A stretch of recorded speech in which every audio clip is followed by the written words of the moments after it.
What's going on? Notarin Steel, how you doing? I'm doing good. Good Good as stuff. gets.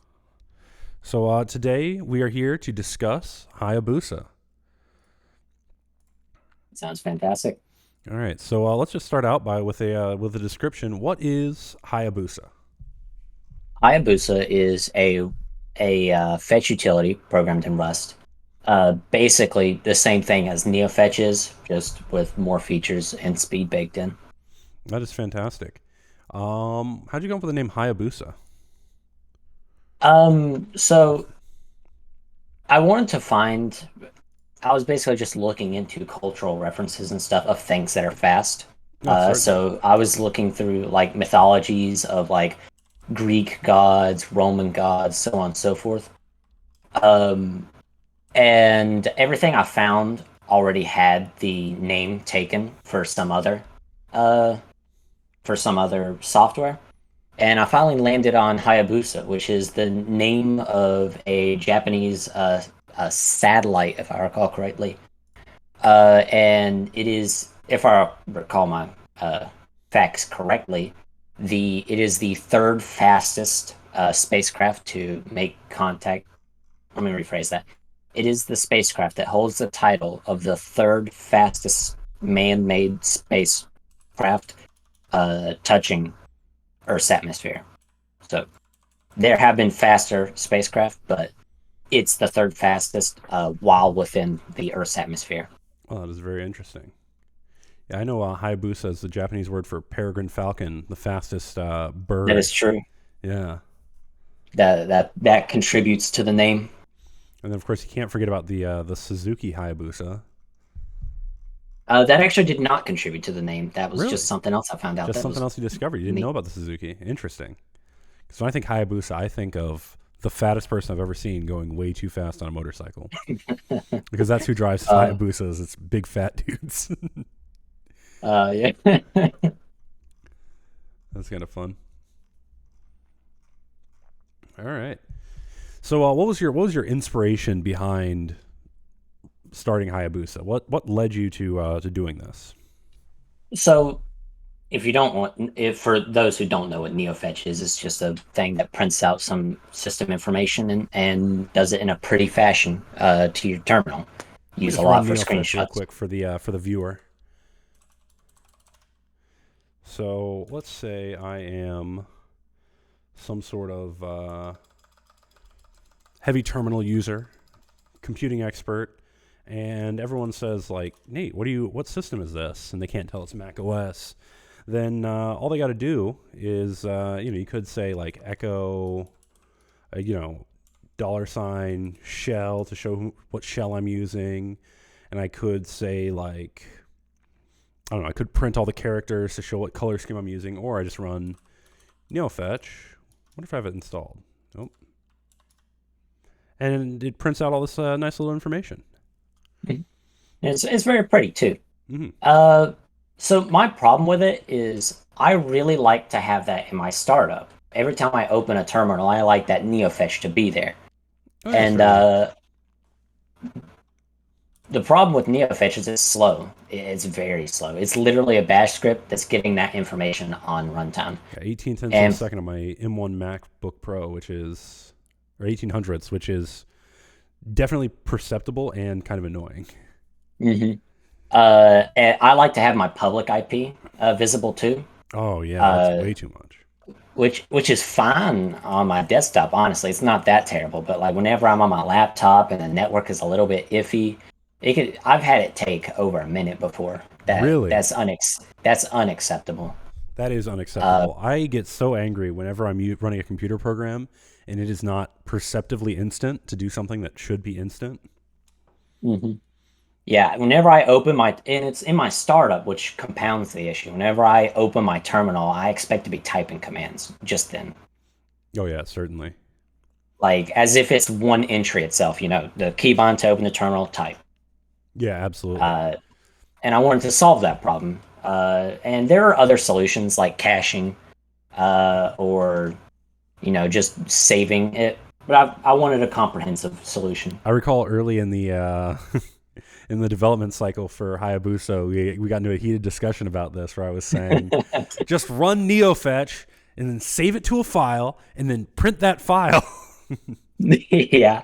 And that is a solution too. I just wanted my comprehensive solution that's also really easy to ship across systems. Oh yeah, certainly. Rust, you can deploy on anything. It's very Mhm. easy. I see Yeah, this. and that's also a reason why I'm hoping to target like the AUR and other package managers. That makes sense. I see this Windows logo here. What's this about? It does have Windows support. It has Windows Uh, support. yes, and I hope to have Mac support soon too.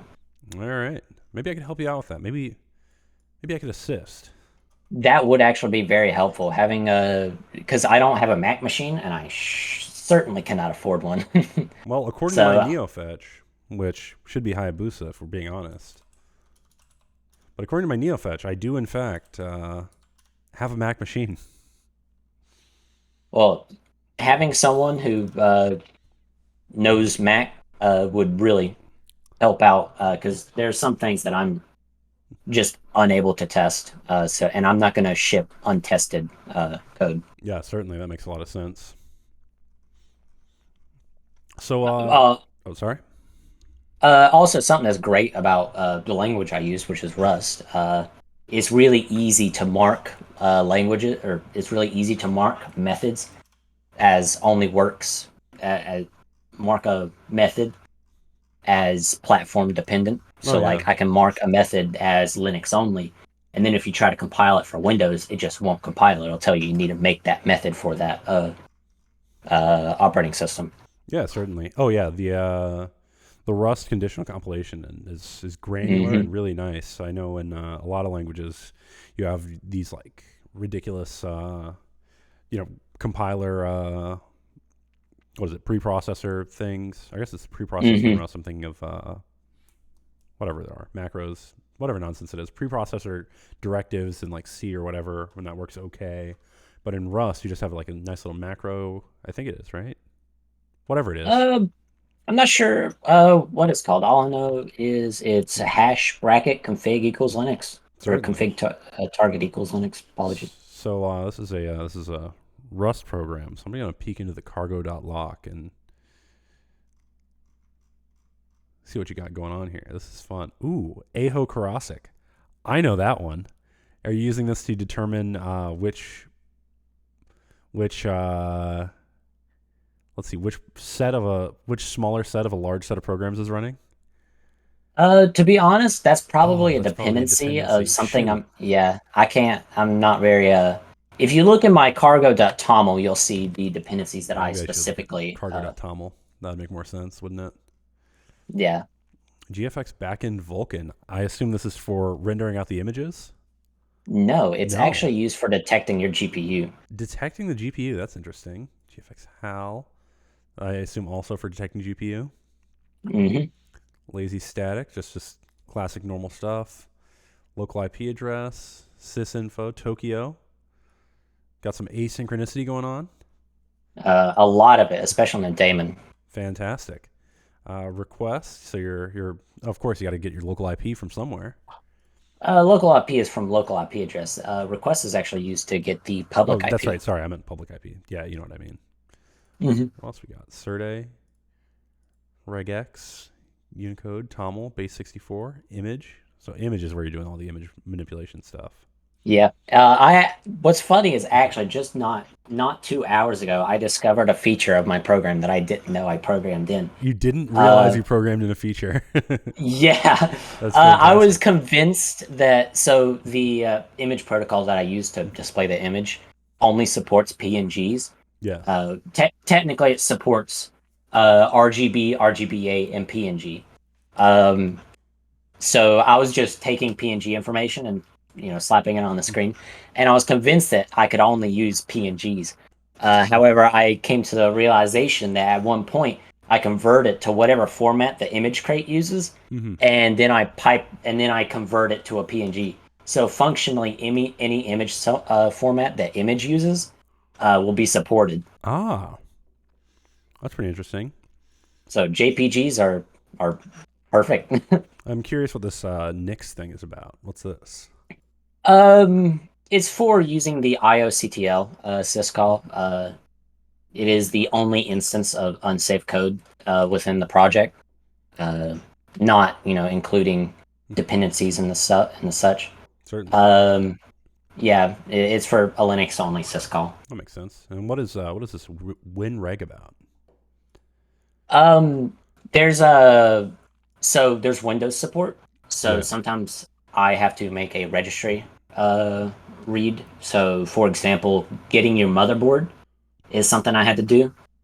Um, and I get that from the registry. That is very interesting.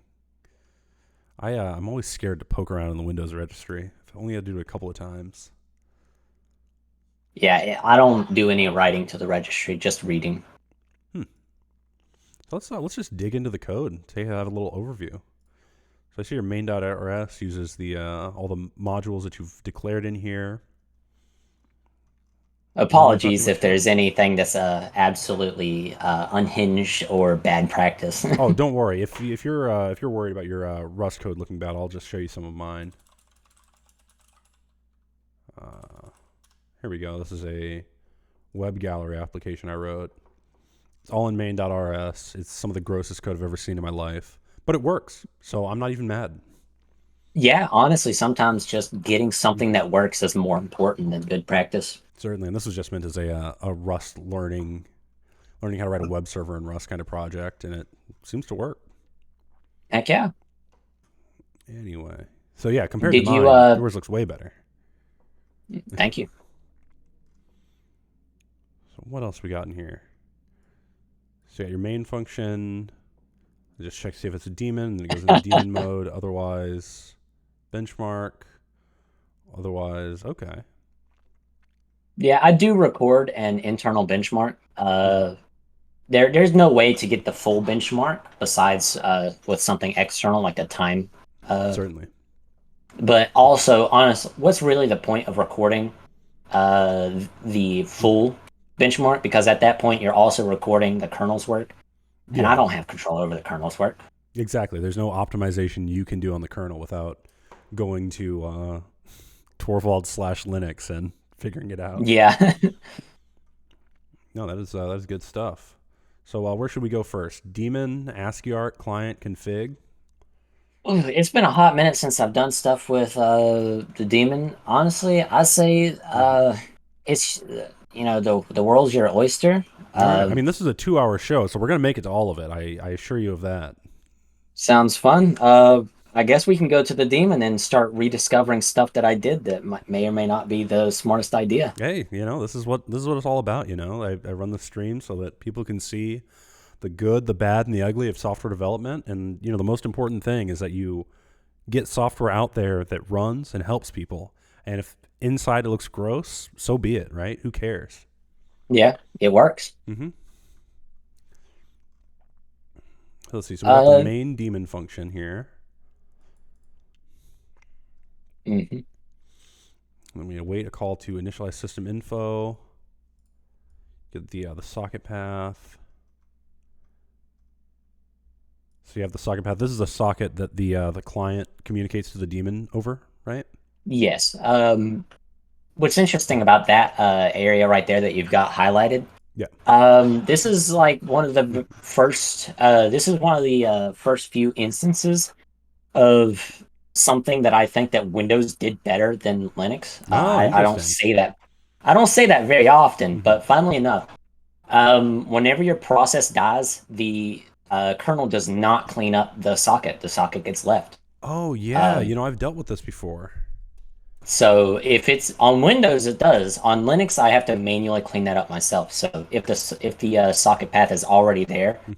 before the program starts up, it goes ahead and cleans that up. Oh, that's really interesting. Yeah, and you can have this right in line instead of having to copy your entire file over or write a new like module for just the Linux parts or whatever, which is really nice compared to something like Go, where Hmm. you can do it kind of at the function level, but really it's at the not the function level, at the struct level or whatever. But really, it's kind of at the way everyone does it is at the file level. This is really neat with Rust. Yeah, I like it. It's very helpful. So then you got a loop update system info. So I assume this grabs the system info periodically. Actually, it's more just constant. It updates one Mm-hmm. element at a time. I stay away from sleep calls like it's the devil. So it is just kind of a constant polling. Mm-hmm. But but yeah, the system info is a global object that's Mm-hmm. guarded by a mutex guard. So it's just constantly updating in a separate thread or Interesting. separate Tokyo thread. Do you ever have a problem where you're in the middle of an update and you call the client and then it can't read until that lock is freed? Uh, mm, so technically yes, but the Mm-hmm. time is so short because I've been diligent on making sure that anytime I update that, the scope is very small. Like anytime I ever update it, I have the information ready, and then I grab the mutex guard, update it, and close that scope within like 4 lines. Oh wow, I see what you're saying. So you have the information ready before you grab the mutex. I thought it was Yeah, like grab and the mutex, update the information, or get the information, update it, release the mutex. No, that's really smart. yeah, it takes like less than like a few microseconds. Interesting. I'm curious, how many threads does this bad boy spawn when you're doing it? Do you know? I have not tested that. Probably a lot. Yeah, of course. So listeners, the IPC server that listens for connections from from the fetch client. That makes enough sense. Infinite loop that listens for connections. That makes sense. Yeah. And Only that's for where some the reason. yeah, I made Mm-hmm. sure to annotate the unreachable. Surely I'll never get a bug report uh, Yeah, saying surely no that, one's ever reached an unreachable before. but one of these days I'll be proved wrong somehow. That's funny. But that's what that's for, so that way, so that person can make a bug report and be like, "Hey, I hit unreachable code." Okay, so you have this initialized system info. This is the one you're waiting up here that just Hmm. tries to fetch all of it.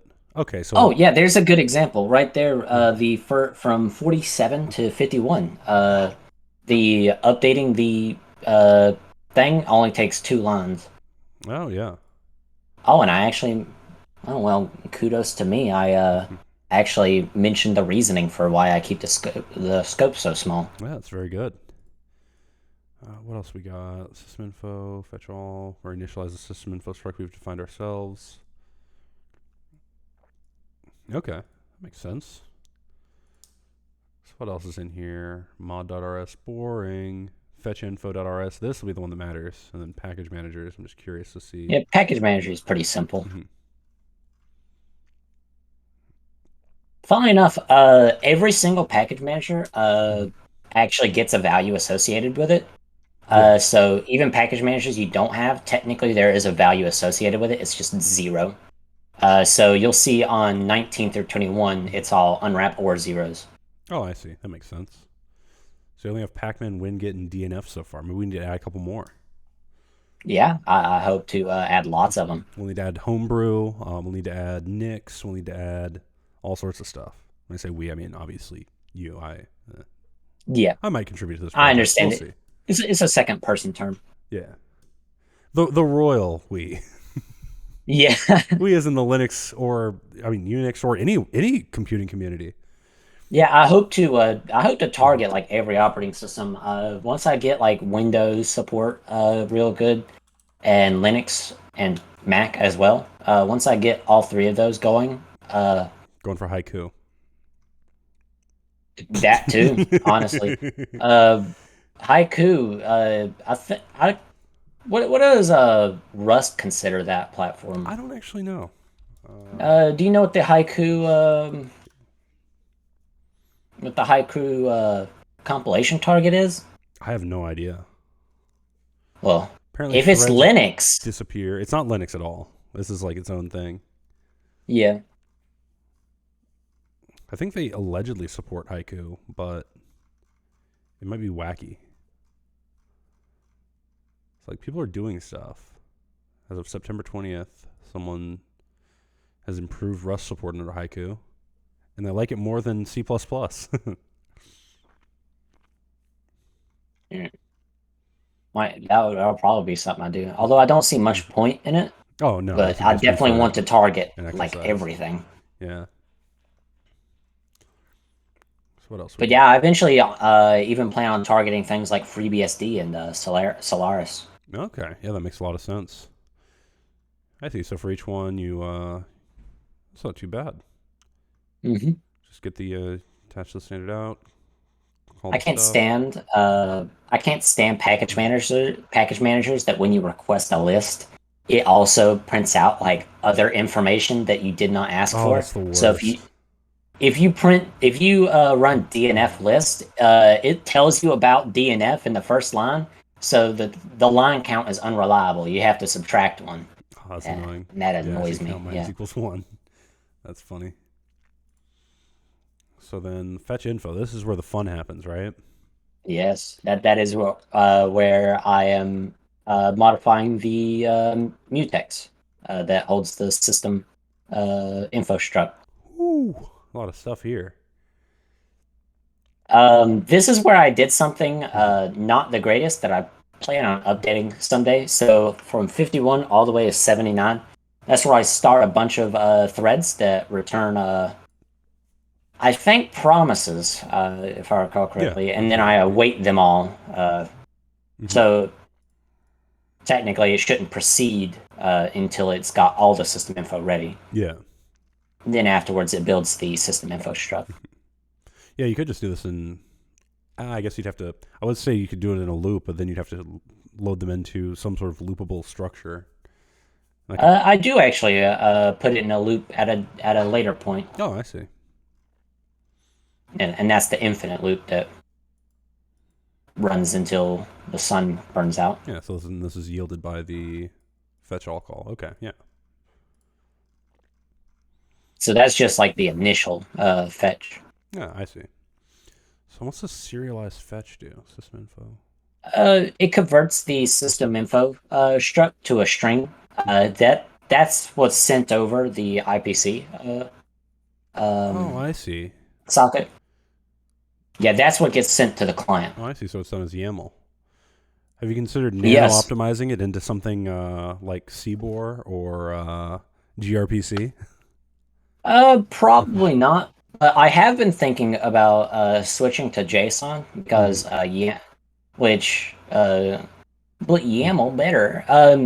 All JSON is valid YAML, but not all YAML is valid JSON. Mm-hmm. So it'll probably make it a lot easier on people who could be developing a potential client That makes in another sense. language. So they can just work. Uh, Yeah.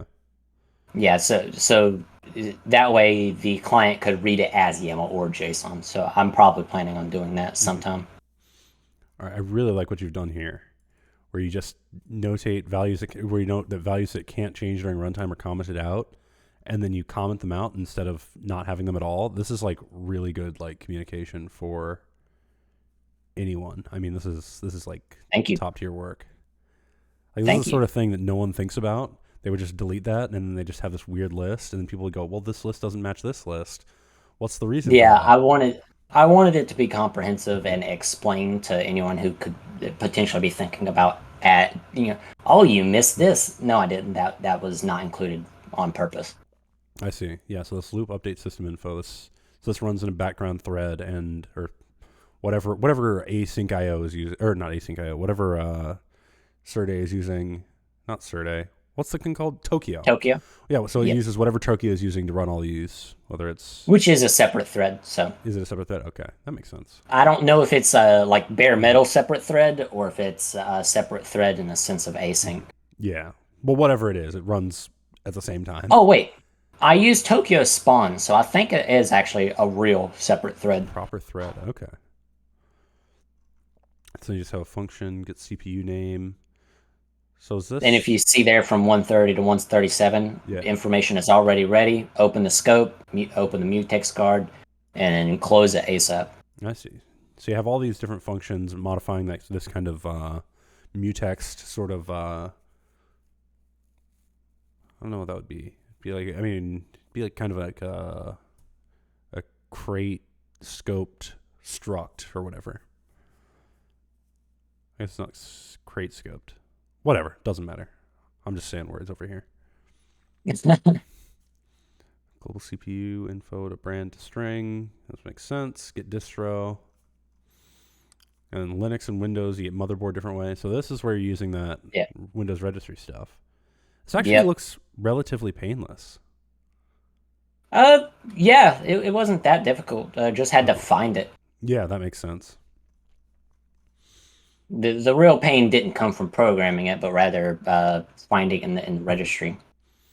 The Git kernel, I think you could cheat on instead of actually. I guess if you're getting kernel version, never mind. I was gonna say you just do a conditional thing, and then if it's you can do a conditional compilation, and then if it's Linux, just return Linux, and if it's Oh, it Windows, actually returns the kernel version yeah, that's what of I was your saying. Yeah, yeah. that was So pretty like good. 6 point whatever, so on and so forth. I want to rely on. So I really like the sysinfo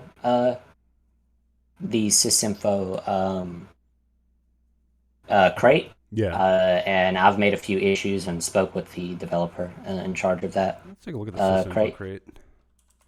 There's two of them, and like they're very similar names. So uh, Sys if underscore info and sysinfo. exactly, I always get the two mixed up. So you're using. Where the hell is it? Oh, here it is. So you're using Um, sysinfo. yep, that's it. Interesting. So these ones will be real easy to implement: Android, FreeBSD, Raspberry Pi, Hmm. Windows, Mac OS, Linux. Okay. Yeah, and the developer is a very nice person. I have two open issues on their GitHub. One requesting motherboard support and one requesting Ask for actually no, source, the and it gave GPU me support. source. I wanted the Git repository. You know where the button is? Um I think it's platform top left of the page. Oh, It's an absolute thing. Oh no. It's somewhere around there, I swear. Yeah, there it is. Repository of under links. oh, there it is. Yep. Yeah, I've commented on their issue about GPU support, Mhm. and I opened the motherboard issue. Okay. Yeah, this makes a lot of sense. Yeah, I love that repo. It's great. Yeah, this looks fantastic. It really made a lot of things really simple. And I hope to contribute to it one day, Oh, look at which this. And probably will be soon. I have a C interface for it as well. That's neat. All right, let's get back to where we were. Just got kernel, GPU. So you're Uh, using the Vulkan stuff for that. yeah, any GPU that supports Vulkan will be detectable by it. So that's any GPU, honestly. I mean, Yeah, pretty much any GPU. this scares me. Whenever I see this in code, I'm like, oh no. But luckily, you get out of that pretty quickly. Yeah, That's great. most of these functions that pull up Hmm. uh, any sort of information about the system are usually pretty short. Total memory, that's not too Oh, and bad. that's also platform independent. Getting the GPUs works Oh, on yeah, both yeah. Linux and Windows. Of course. At first, I was so Hmm. getting the motherboard in Linux is stupid simple. Yeah, you You just just read. read a Yeah. yeah, you just read a file. But with Hmm. GPUs, it might be different for NVIDIA. It might be different for it. It's not really standardized. Yeah, of course. So I was thinking about like creating this huge monolith of conditional compilation and stuff. And I finally started looking at like actually talking to the GPU. Hmm. And I was looking at a crate. I can't remember the exact name of the crate, but it was a rendering crate for rendering, and that one didn't expose what I needed, which was the GPU name. I finally found out I could just use the crate that it uses and get the GPU info there. Oh, that's fun. This also has multiple GPU support, so it's a vector of GPU names. Oh, yeah, that's very good. Yeah, I didn't see that vex string. Oh, I don't know how this works. Oh, there we go. Vex string. The total Mhm. memory, used memory. Of course, used memory is a bit of a contentious topic, you know? I mean, how much used memory is it? Is it the amount that's, compressed and sitting in there? Is it the used memory? All sorts of stuff. What do you mean by that specifically? So this right here gets the used memory like out of like bare metal, like how much memory of your system you're Ah, using. I see. That makes So sense. not necessarily how much the program is using, but how much is used on your entire system. Oh yeah, of course. But it's always interesting how if there's certain calls you can get the amount of memory used and the amount of free memory, and The CIS Info crate made that really easy. okay, that makes sense. So we got disks, of course, local IP address, public IP address, and this is just a call to a ident.me. Don't use I ifconfig.co. um I did steal that directly from Neofetch. I checked what service they were using, and I just stole it. That's If funny. if it's worked with Neofetch for this long, I mean, the Neofetch project has actually been abandoned for 2 years. Really, I didn't know that. Um, yeah, the creator went dark. He's gone. Um, Interesting. so really, if you're going to use Neofetch and you don't want to use my tool, there's this new one that's taken over. That's really like prod flags and stuff, but you can just disable that, and I think it's called High Fetch. Hi, GH. HI Fetch, if I recall. Either that or HY Fetch. It might be HY Fetch. All right. Oh, this bad boy. Yeah, it's got a whole bunch of prod stuff. Oh, But I you see. could if you're not down for that, you can just disable it. Certainly. And they actually keep it. They are in active development. I see. So they're adding features and stuff, not just pride flags. Yeah. Fair enough. I haven't seen any new features that wasn't new, but that just might not be me looking hard enough. But there are a lot of bug fixes. I see. Yeah. They're adding logos and things. Mhm. A lot of pride stuff. A lot of prod stuff. Well, good for them, I suppose. Agreed. Let's see. What else we got? But yeah, Neofetch is dead, so that just Mhm. contributes to my project more. Yeah, of course. And if anyone would watch the stream, 2 viewers, probably me and you. But if anyone would watch the stream, shout out to the people watching in the VOD. You're the real ones. Leave a comment below.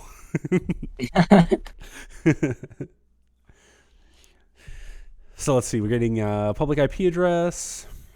Mhm. Of course, we got conditional compilation block here. Forget hostname. That makes enough sense. Etsy Yeah. hostname. Easiest pie there. Windows, a little more difficult, but not too bad. Oh yeah, you just run the hostname command. Yeah. Push hostname. Um. Oh yeah. So the reason I have a separate hostname method there is I could have just duplicated the code that I used to put the host name in the system info struct. I could have just wrote that out twice in both methods, but I figured I just defer it to its own method. Less duplicate code is always better. Sure. So we've gone through all the daemon code, unless you want to look at mod.rs. Ooh, whoa, hey. Oh, definitely get in some juicy bits there. Yeah, this is some advanced code. How were you able to do this?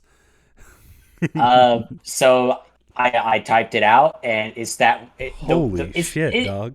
yeah, it's the way it is because the way it is, man. Man, that is deep. What else we got in here? Config client ASCII art. The ASCII art is going to be If you fun. want to get into so we could either go with ASCII art or config. ASCII art's fairly simple. Config is nightmare code. Oh, great. So we'll go easy and then hop into it. So this This main, one is stupid simple. yeah, this is pretty simple stuff. um, but if you want to take a look at any of the ASCII art, then we can talk about that. Have you considered? um, Oh, I bet you are actually.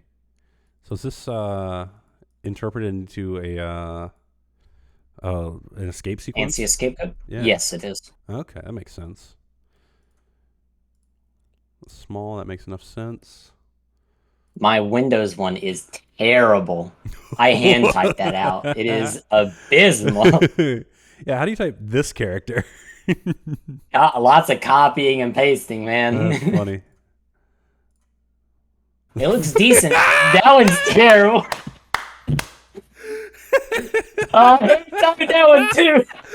Oh, that's fucking Uh, fantastic.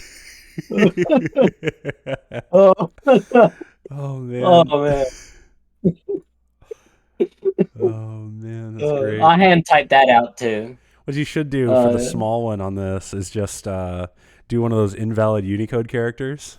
You yeah, know? just a single character. Yeah. Oh man, the little diamond with the question mark. Yeah. Oh no, Apple does too good of a job of rendering. It's gonna render all of them. Oh no, where's an invalid character? Shoot, I'm pretty sure. I mean, what wouldn't like FFFFFF like be an invalid character? Surely. Probably. Can I like just pull up the? Where's the one that just says like this is what an invalid character is supposed to look like? Diamond with question mark. Yeah. Yeah. Or could always just throw the question at like fucking any large language model. You have no idea how fast I'm clicking right now. I mean, hang on, go back. Ugh. Just a few more. Oh, forward. Actually, those right there. Go back a Yeah. page. These bad boys. Yeah, those are invalid. Yeah, that works. Yeah, so it's one of these bad boys. Yeah. Although there is probably an actual character there but it's entirely dependent on the font you use. Yeah. So I mean, there are probably fonts out there that have characters that match that, especially nerd fonts. Those almost certainly do. Oh yeah. There we go. Now we're into the real stuff. Yep. But then again, there's probably like a ton of nerd fonts that have icons there. Oh yeah. Love nerd fonts. Nerd fonts are great. So But how yeah, does this right. does this thing do the no, this doesn't. So where does the conversion to a regular where does the conversion where does it add in the escape sequences? How does that work? That would be the client does The that. client does So that. it'd be in client and then polish fetch. Okay. How do we look at client or config? Client's definitely the meat of what was stressful for me. So like config is terrible, but client was worse. So Let's take a look at config then. oh, this one's not that bad. Toml is where it gets bad. Ooh. So you've embedded Lua into this bad boy. Yes. That's fun. As so you're instead of like creating so there is some configuration that in a traditional sense where you just change some variables to whatever you want. But the majority of your configuration, I decided to make literally programming a Lua file. The Neovim approach Infinite to customization. configuration. Yeah, Any program Literally you that. write in this is configuration if you declare it to be so. yeah. It literally takes the system info, slaps it in I believe it's a dictionary. Throws that in the program, throws that as a global in the program, and then expects you to make a global called result, and then just pulls that out and slaps it on the screen, man. That's pretty good. Load Toml config. Oh, this looks gross. Ugh. Oh yeah. Go to get Just Toml gonna keep config, and it's scrolling. going to be much grosser. See, merge maps. Because This that's looks like some like legit code. This is like some like mathematics, like pure oh code man, going this on was here. terrible. I love just slapping these down on my team at work every once in a while. Yeah, They'll go, "Oh, we need some way this to abstract over all these different things," and I'll hit them with something that looks like this, and they go, "What the fuck?" And I go, "It solves your problem. Don't worry about it. Just call it. yeah. We can hide this in some module somewhere. No one has to know this code exists." So I could just read the B tree maps. There's actually which line is it? Yeah, there's a self recursion in here. It's terrible. uh, Yeah, it's awful. Um, oh yeah, there we so go. yeah. Oh man, Woo! terrible. So what this does is the reason I had to do this is because I can't just read the if it works, if all the values are present, we could just cast that word, we can cast that stuff to a struct and call it a day. But if there are missing values, for example, if I add a feature and it gets shipped to a client or a end user, um, I can't expect that their configuration will automatically have those new values.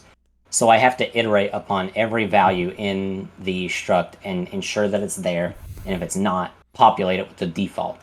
Oh man, that this is like exactly the sort of stuff that makes people not like Rust because it's like, how about we just have nils? Yeah. Well, hmm. Have you considered Yeah. encoding everything as an option and then just rendering the option as actually just not rendering the option when you send it to the client, and then the client can read it? Uh, well, this isn't sent to the client. This is the client. Oh, I'm sorry. Yeah. So Yeah, yeah, if this you is where consider it's just having reading everything Toml config. be defined as options, and then don't worry about it. I can't recall. I remember thinking about that, but I can't recall why I didn't go with that path. Huh. It was either out of a good reason or sheer laziness. Yeah. And it wasn't I don't feel like like laziness in the traditional sense. It like lazy in the traditional sense of not wanting to do something. It was like stubborn laziness. Like I've already gotten this deep in it. I might as well keep pushing. Hey man, no need to justify yourself further. I refuse to do things all the time out of laziness, and I do have a lot of times where it's like, hey man, I can't You could remember have just why refactored this. I can't remember why this decision got made, but I definitely made this decision, and I definitely thought about it. Yeah, I have faith in the past me. Exactly. Love it. That's great. Got a good old default toml. It's fantastic. And then of course config location, xdg config home. Hey, or else Yes, home. sir. You're doing this the right way. And then of course app data. Oh, this is good. This is good. I should probably replace those expecs with some type of actually that problem. So no, I actually am just getting home there. There's no fallback I can fall on if that fails. Uh, but the Windows one, I'm sure there's some more fallbacks I could fall on in case the app data path Yeah, isn't present in the environment. that makes sense. So what else is in here? So we got toml and Lua. So default.lua is actually the default Lua config file. That's not actually Rust. That's Toml, or not Toml, Lua. Excuse me. Hmm. So the crux or the blunt, the majority of user configuration will probably take place down in the bottom. I wanted it at the top, but that isn't really possible with a down below about 100. I All see. of that is I probably see. if So you're yeah, gonna format. configure, yeah, format and then config, which is Mhm. so format is just where actually build the lines, and Yeah. then config is really just so Mhm. you might look at config and be like, hey, that's just duplicate stuff. The idea of config is really just to show the user what all options are Mhm. available. So if you see there's a public IP one on 139, but if you go down to result, which is the uh, global that is extracted, public IP is not visible I because see. people probably don't want that by default. Yeah, of course. Not everyone wants to dox themselves like I do. Yeah. That's I made that choice whenever I posted a picture to a Discord server of it. And they're like, "Oh my god, public IP, bro! You're gonna get doxxed." Like, oh, ooh, oh no! Someone can ping my router that will immediately filter them out. Oh no, some internet person who's not going to come to my house is going to not come to my house. Oh Ah. no, you know what state I'm in. Or in that case, it was actually a server that I ran it on. So, oh no, you know what state my Linode server is in. I use Cloudflare. Oh MacRuder no! says totally accurate location tracking. Yeah, exactly. I mean, an IP address is basically a social security number and an exact GPS location, all in one. Yeah, That's funny. shoot. Sometimes it won't even tell you the right city. It'll tell you like a completely different one. Depends on where your ISP is, really. Yeah, that's the worst. I hate it when I'm like, I'll be on my phone at like a Best Buy or whatever, trying to look up their inventory, and then I'll say like, hey, give me the local Best Buy, and they'll be like, are you in Buford, Georgia? It's like, no, I'm not in Buford, Georgia. No. What the fuck? Fine, I'll turn on location services. Yeah, well, that's how they get you. Oh yeah, Location that's services actually just gives them your IP address, and they dox you from there. oh yeah. They got definitely gets the FBI knocking on your door. Exactly. So let's take a look at this Toml.rs as well. Oh, I was going to Okay, yeah, ask. I had it Sorry, I backwards. forgot. Main.rs was the one that was absolute pain. Toml.rs is pretty simple. Okay, so I forgot to ask. How do you ship this default.lua file? Um, so whenever it tries to run the Lua, if it's not present, it just populates it to the config directory. So you bake this Uh, into the binary? yes, it's baked into the binary. Hell yeah. The default Lua is. Hell yeah. Pretty much everything it needs is baked Mm, into the default binary. So It's you can fantastic. just take the binary and run with it. I love to The see that. system daemon is, the client is, all the defaults, default configs, the default Yeah, I Lua, mean, in the default current Toml, age it's when all baked everything in. is a massive program, it's great to just ship a fat binary, and it's like, yeah, it's got the client, it's got the Hmm. server, it's got defaults, it's got everything, man. I love that. Let's take a look at this toml.rs. Uh, that is just the Toml config. I see. So Okay. that the Toml is used for post processing. So once the fetch is generated, there's a lot of post processing of polishing, as it's called in this code base, that goes on. Mm-hmm. Where it adds things like the ASCII art, or really the proper term is art because it can also be an image. So it adds the art on the left, which you can actually configure it to be on the right, top, or bottom, but I assume we'll talk about that later. Certainly. Um, it adds a border around it, which is not possible in Neofetch, at least not realistically possible. That's right. Neofetch, we're Um, coming for you. And when I say we, it's the royal we, of course. It's not. I'm not of coming course, for you, of course. Neofetch. I'm sorry. Sorry, Neofetch. Um, the border around it. If you like look up Neofetch configs, you will notice that the right side border is never ever there. There's never ever a right side border because it's pretty much impossible to implement. So Okay. like look at that top left one on that image. No right side border. Yeah. You will never see that. And if Interesting. you scroll down, there's a showcase. For No this one, right they side kind of border. did it, but not really. Yeah, no right side border. Oh, There's this is never a right side see something border. like this one. This one's really sus because it's like you have a whole left side, but what's over there? That's really funny. It's because whenever it runs, the length of the system information Hmm. isn't known. So you don't know how long it's going to be. So like that right there, boxes. If you Hmm. somehow tried to put a right border, I mean, look at packages. It extends past that. It Yeah. wouldn't make sense. It's literally a bash script. You don't know that stuff. However, for mine, I do post processing, so I know the length of everything.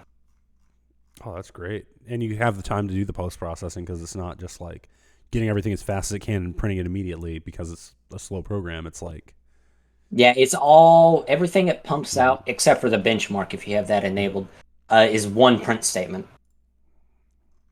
It prepares the entire string in one go. Well, that's fantastic. Anything else interesting in here? This is just a data. We could talk about the config options. Yeah, go ahead. So there's the spacing. So the elements of the fetch comprise of a art element and a fetch element. Those are the two main ones. Hmm. And then there's also a border around it. So spacing, excuse me, You could set up middle padding, which Mhm. is the distance between the art and the fetch. Inner padding is where you set up. So around both of those is a border. You could set up the padding on the inside of the border. And outer padding, you could set up the padding on the outside of the border. Okay. Um, for borders, you can enable or disable it. The ANSI color, you could pick any color you want. Um, so right now it's a gold. By default, it's like a golden color. But if your terminal does changes to colors, then it might be different. By default, the border characters are those characters. You can change the characters themselves. And ASCII art is honestly where most of the fun comes. So there's size, which you saw the big and small version of ASCII arts Mhm. earlier. There's placement where you can set the art to be actually on the left side or the right side or the top or the bottom, which you can't do in Neofetch. Um, and there's alignment, which is a little bit more of a fine detail. So like let's say you put the art to the left. Let's say the fetch is a lot smaller, or the art is a lot smaller than the fetch. You can have it like lined up to the top of where the fetch is at, or the bottom, or even the center.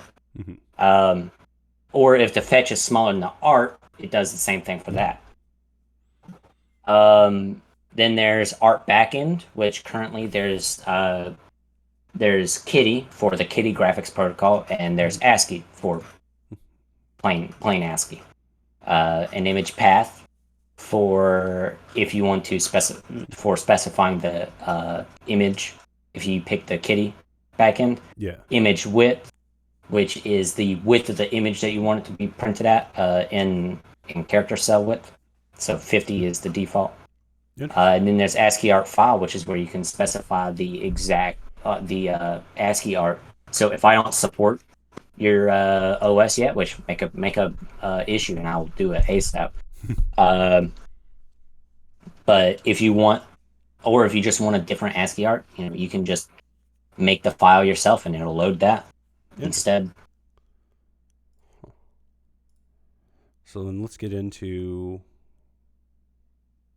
Client was next, I believe. client. So this is where all the fun happens. Hmm. So what is this main? Okay. So main, there isn't too many huge pain points. Um, That's I great. have, yeah, I got to figure out some way to do that. I'm going to figure out some decent way to do that. Um, but yeah, that right there is where it. Let me make sure. Oh yeah, that's right there is where I actually get these. Yeah, that there is where I get where I connect to the IPC socket and get the system information that is YAML, and then I turn it back into a struct.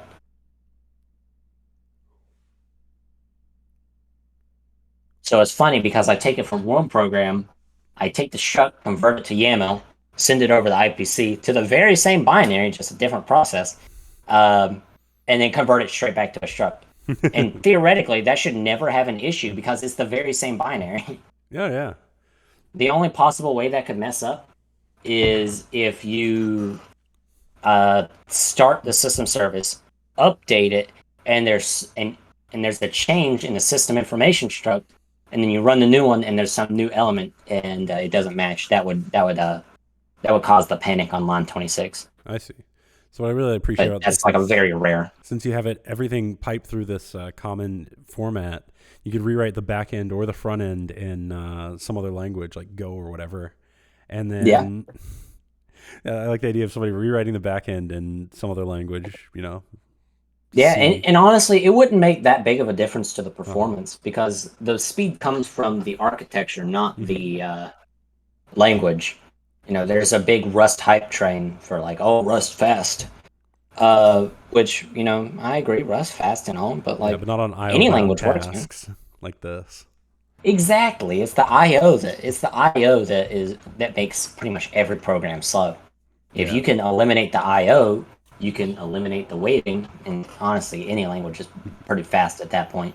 I really like the idea of somebody rewriting the back end in another language and then rewriting the front end in another language.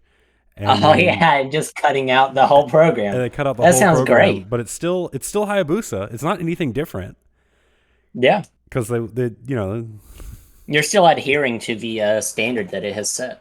exactly. So if someone wants to do that, I implore you. That sounds like Mhm. fun. So we got the get ASCII art. That's not too bad. Get ASCII file. Fair And enough. that's if you specify a file. Yeah. What else we got in here? I would definitely do polish fetch before kitty backend, because those are that is the oh boy. If Ooh. you look at line, I Ugh. think it was 10. Yeah, this is an Oh ugly, man. ugly, Oh boy. ugly file. There's a lot of string manipulation going on here. Oh, I don't even know where to start. I mean, obviously start at the top. Easy. Yeah, this is. I knew it was bad when I wrote it. Line 11, not 10.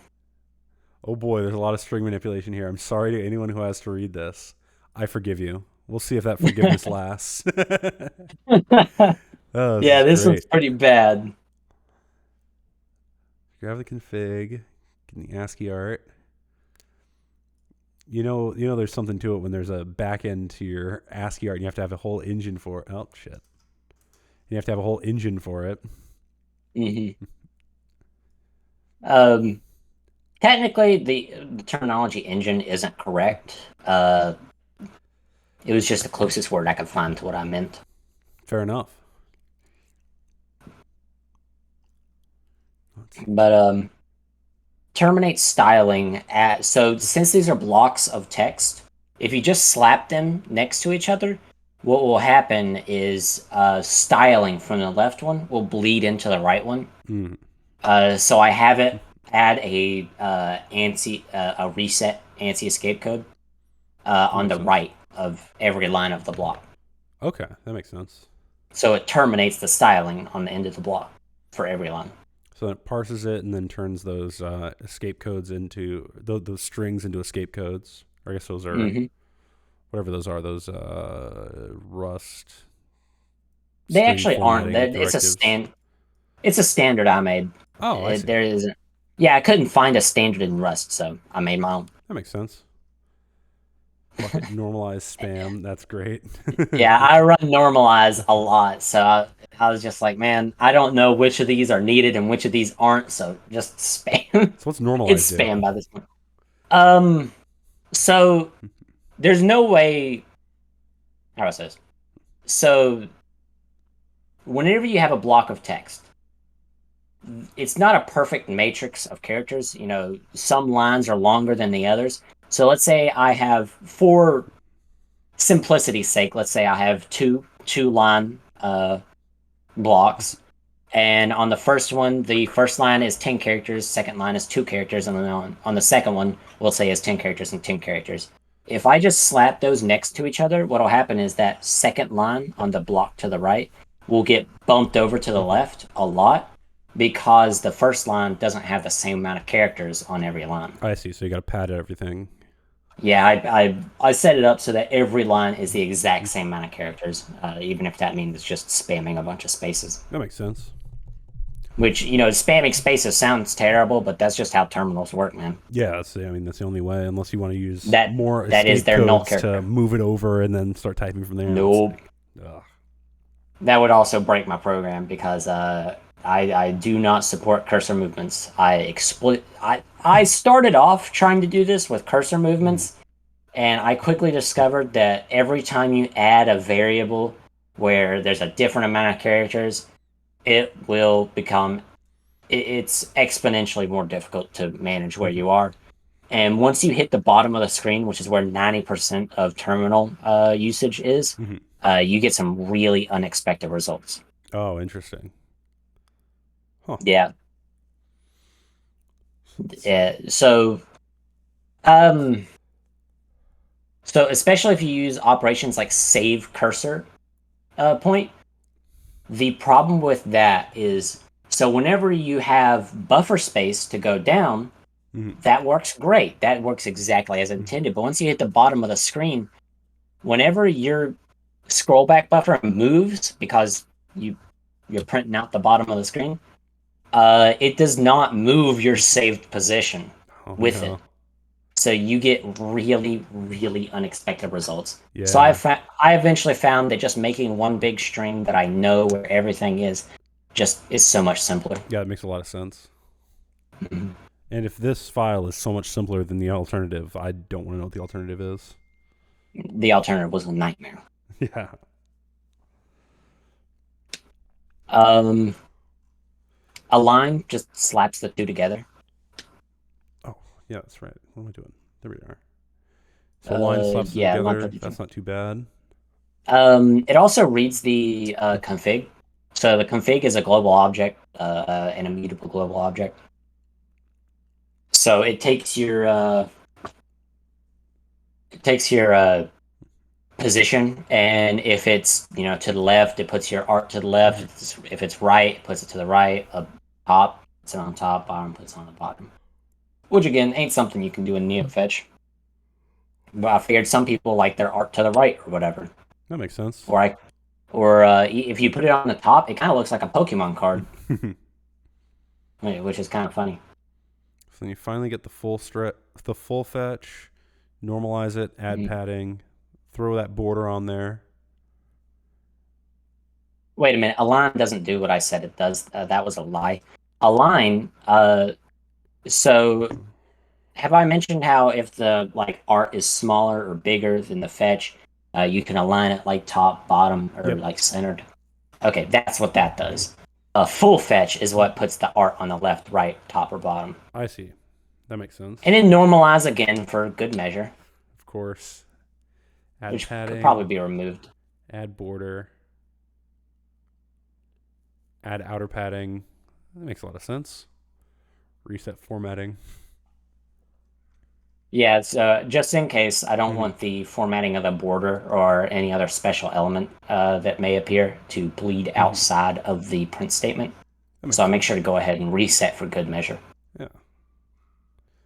So we got. Oh, I see all the stuff that's used up there is defined on here. So we got terminate styling. Okay, that makes sense. Just reset it at the end of all the lines. And Add a then join those border. bad boys back together. Join those bad boys back together. Add border actually isn't that bad. It's a little bit long, but honestly, not that bad.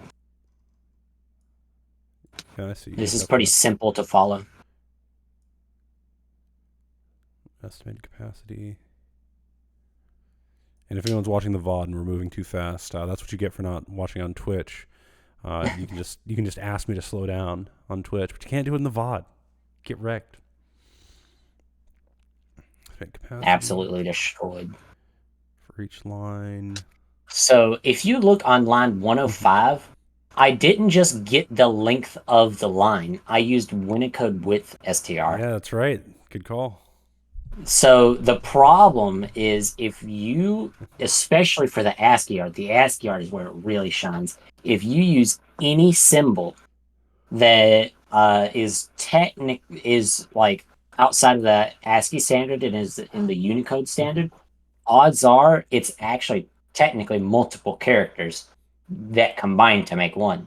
So Okay, that would get you unexpected results if you just read the length of the string. So I actually had to use a crate Unicode width string to figure that out.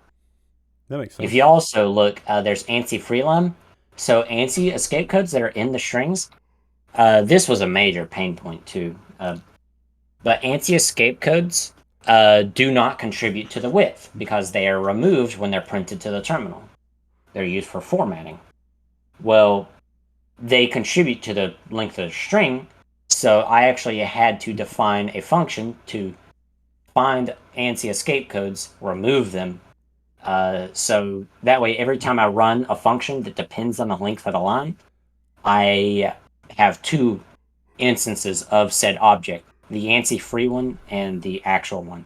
That And then makes sense. whenever I perform operations on the Hmm. actual one, I use the ANSI free one as a reference for the length. Interesting.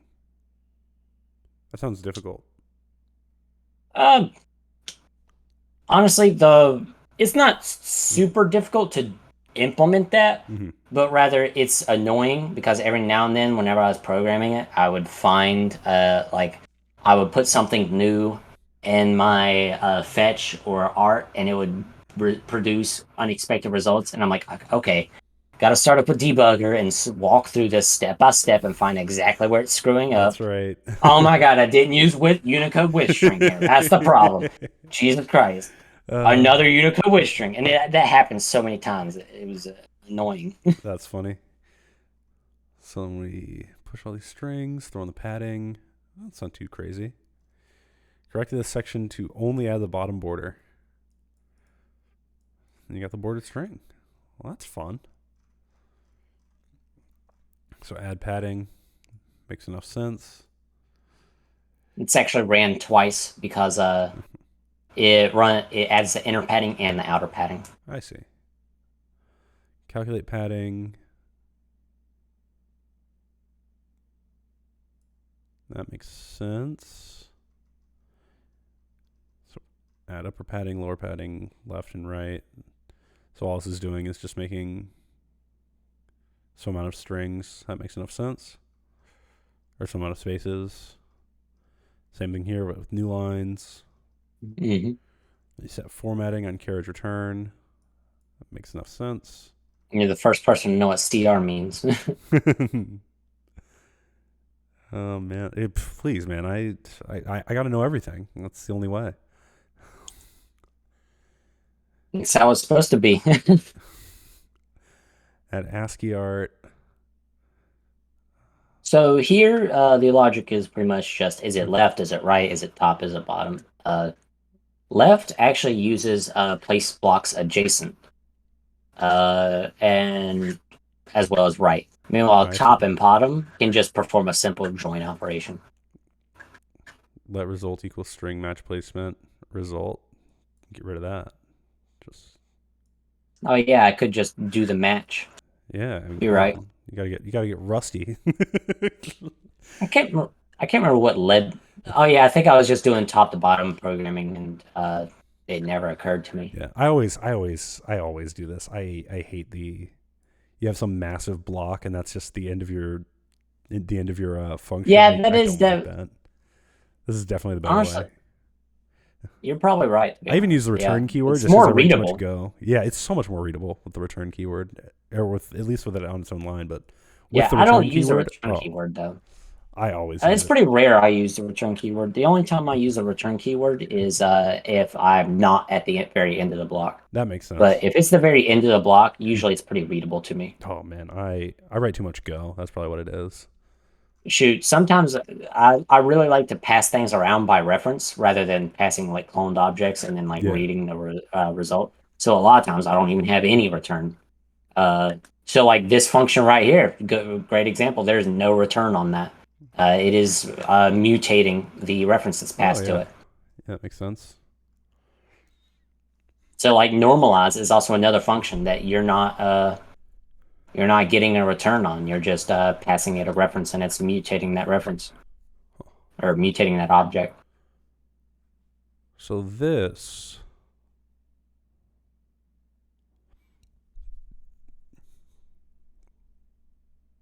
I can't make heads or tails of this. What's going on here?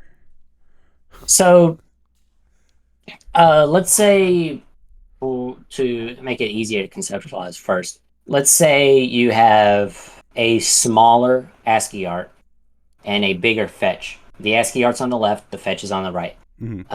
And you have your alignment to bottom, so will align the smaller element to the bottom of the bigger element.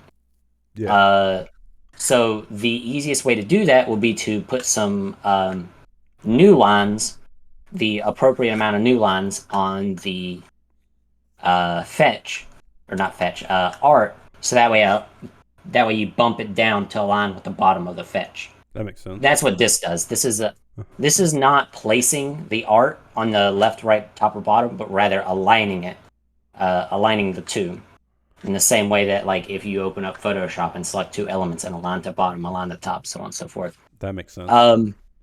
So first we get our config because we need to know what the user wants. And it also normalizes all the blocks because block spam goes burr, or normalized spam go burr. Um, I run normalize a lot because it's Rust, so it's not too impactful on performance, but more along the lines that I want to be sure. Yeah. I use it in the same fashion that I would in like Java use in a assertion, Yeah. um, which assertions don't run on releases, so in Rust anyways. And then I get my max width, which is where I remove all the ANSI escape codes from the blocks. And I also use Unicode with string to ensure that it's proper. So that's used for um,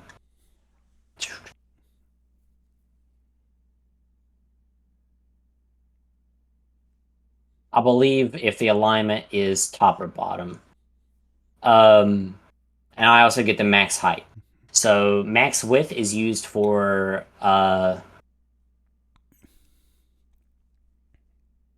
max width is used for left and right, and max height is used for top and bottom. I see. Then we get the alignment from the user, which is in the config file. And this is where we match the alignment. So if so there's a problem here. So the art can be placed on the left, right, top, or bottom. If the user uh, picks the alignment to be top and the art is also placed on the top, top doesn't make sense. It's already top. There's nowhere for it to go. It's aligned on the horizontal plane. So aligning it to the vertical plane doesn't make sense. So if that happens, it defaults to where that underscore is, which is just center. So if you put in something that doesn't make sense, it'll just center it. Okay.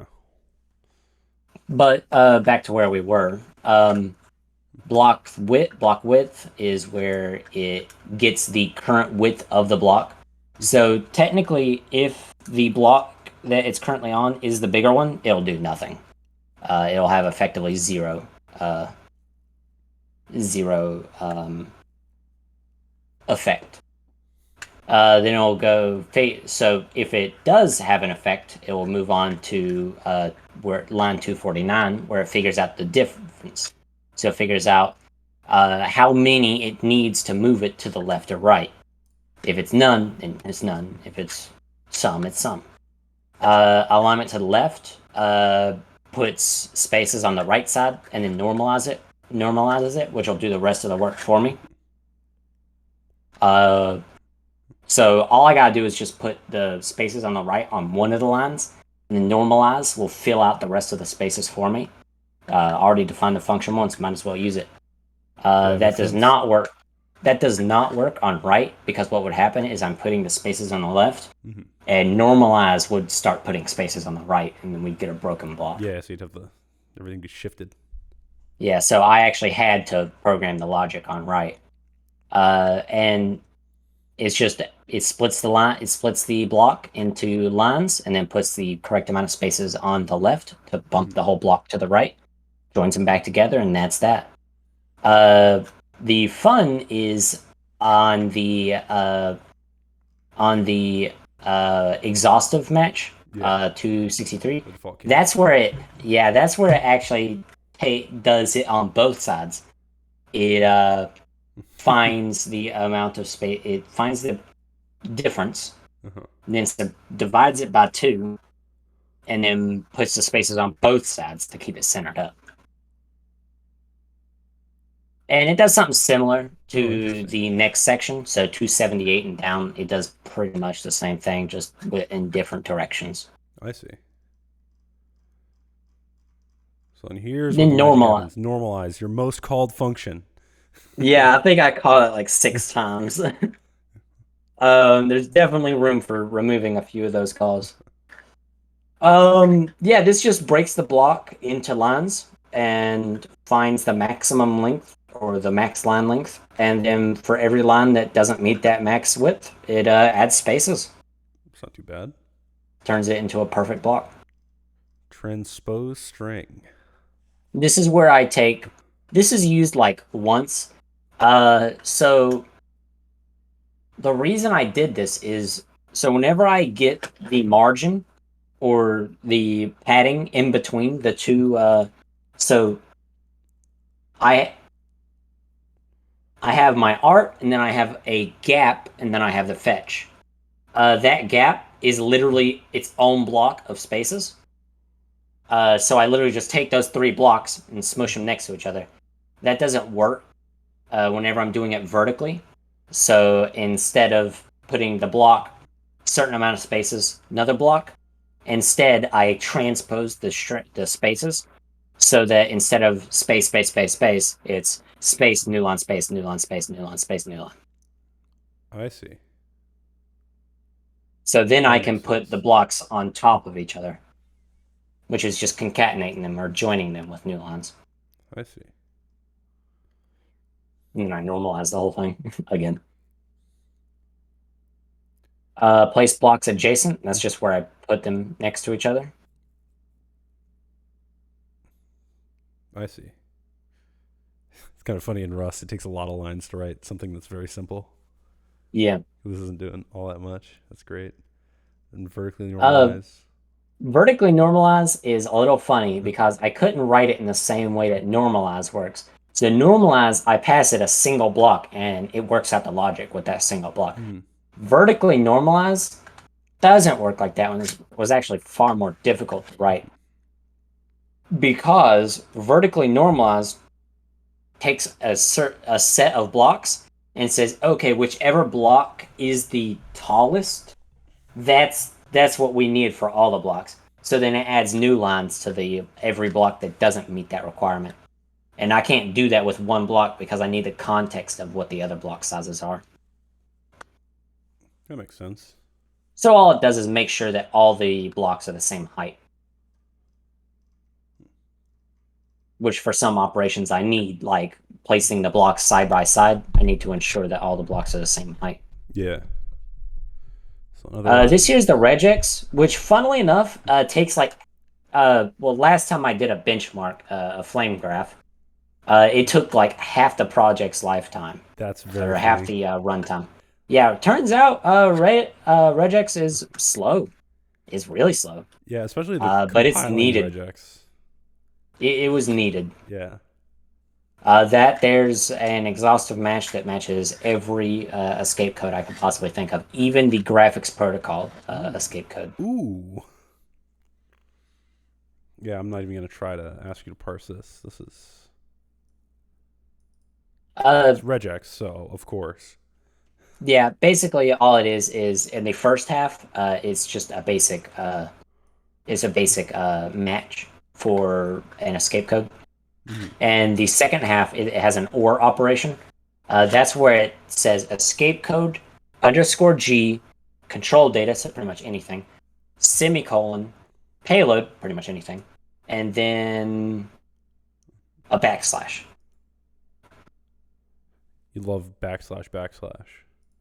And the best is Backslash, when you want to backslash. match backslash backslash, so you're doing backslash backslash backslash backslash. Yeah.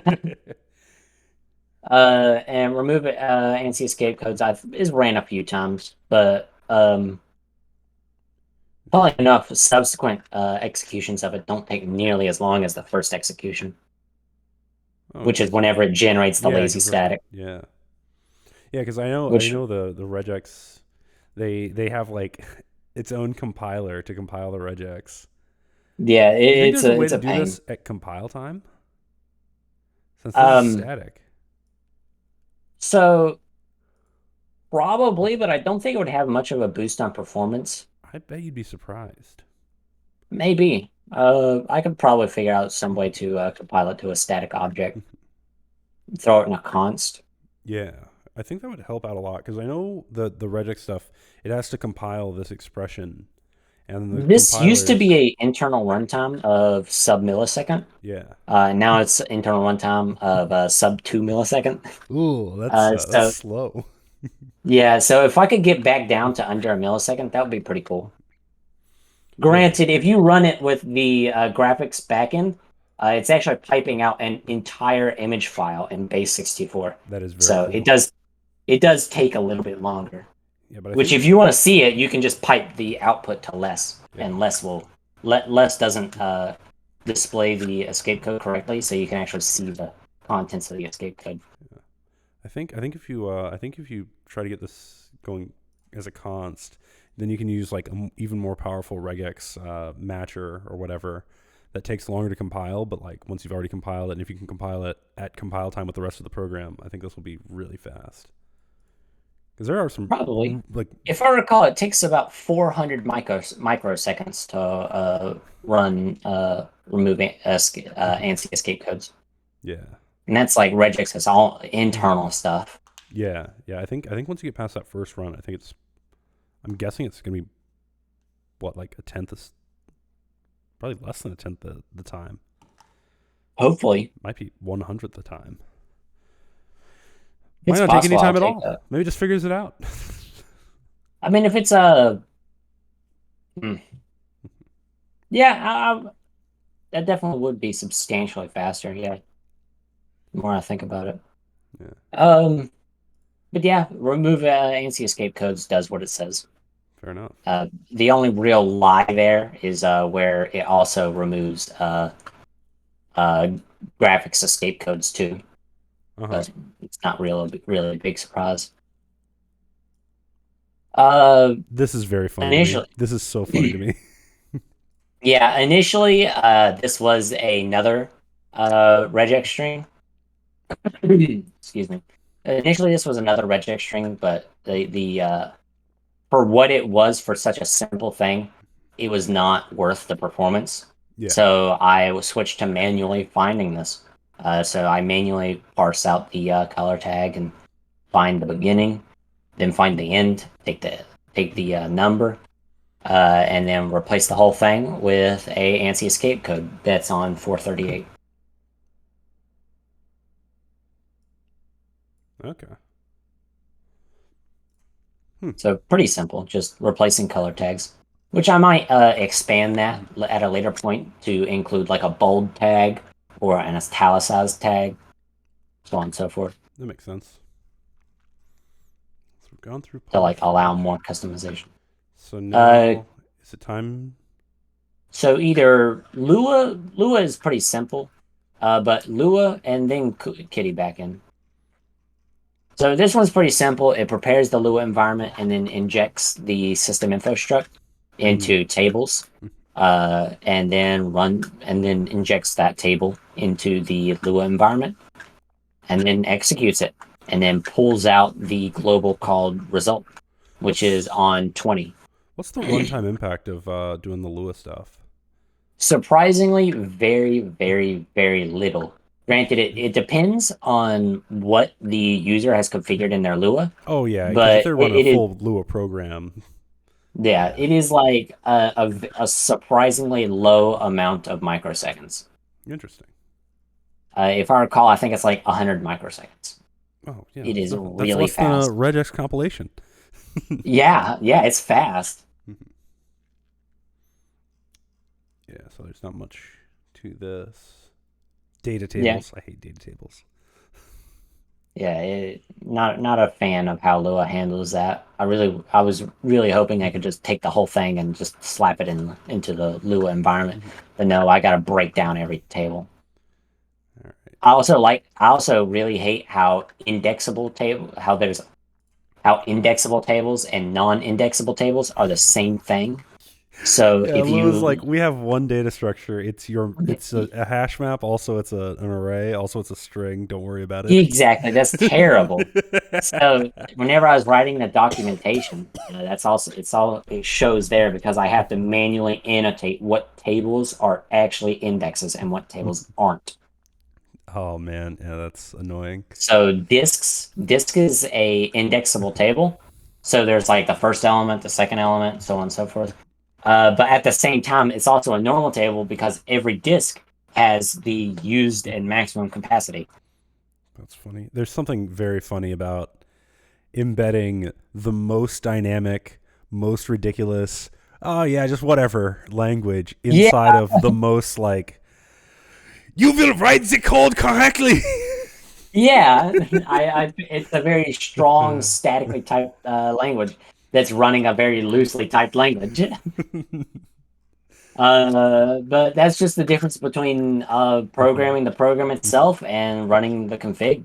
I feel like the config should be pretty free. Yeah, that makes a lot of sense. All right. It should also be like very user friendly. The time we've all been waiting for. Dun dun dun Kitty backend. dun. Kittybackend.rs. Do you want to give the? Yeah. We're up to 6 viewers now. Would like to give the 6 viewers like a little primer before we could drop into this, or are we just gonna hop right in? Kitty backend gave me absolute. How do you feel on stronger language? As long as it's not a racial term, go ahead. Okay, Kitty backend gave me absolute hell. I went like a whole 5 days of working on it without making a single commit. All over one little issue. Because at the very beginning of this project, I set my mind to never putting the keyword unsafe in this program. And if you check now, that is gone. And you'll see why. No. Dun dun. I really didn't want to. Whoo. There was also a point where I realized I needed to like refactor the whole thing to like get a certain piece of information earlier than I had expected. Oh. And I just said, fuck that, and I just redid the operation, but earlier. Oh, man. 223 lines. This is compact, man. It's always the worst when you have 6 days of work going into something, and it's not like 1,000 lines. It's like you work so hard, and you condense it down, and you get it, and it works. And it's like, all I had to do is write 200 lines. You can write 200 lines in 20 minutes. The Kitty graphics protocol is so abysmal. Because it's not even really the graphics protocol itself that's a pain, but the documentation is not very friendly. I would implore you to check the documentation out. Let's pull it up. Kitty graphics protocol. Kitty graphics protocol. Yep.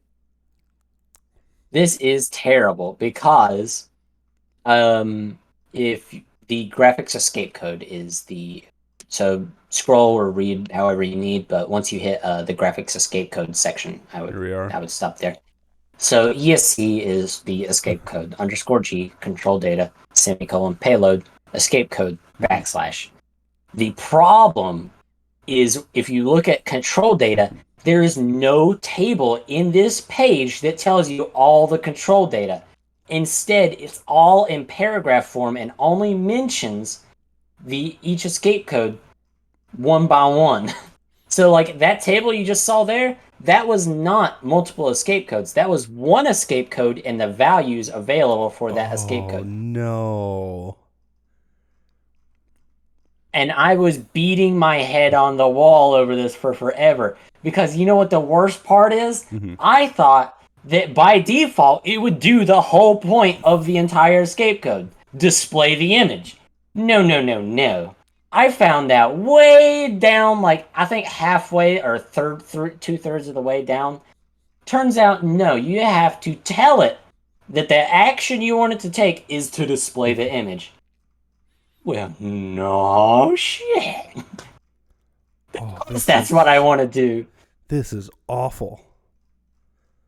Hit remote client whenever you're finished browsing.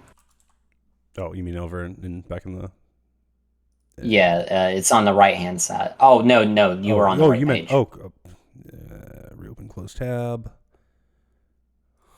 Yeah, in the table on the right, you can hit remote client. Client. That works too. Read out that paragraph right there, or those two paragraphs. Remote client. Remote clients, those that are unable to use the file system / shared memory to transmit data, must send the pixel data directly using escape codes. Oh no. Since escape codes have a limited maximum length, the data will need to be chunked up for transfer. This is done using the M key. The pixel data must first be base64 encoded, then chunked up into chunks no longer than 4096 bytes. All chunks, except the last, must have a size that is a multiple of 4.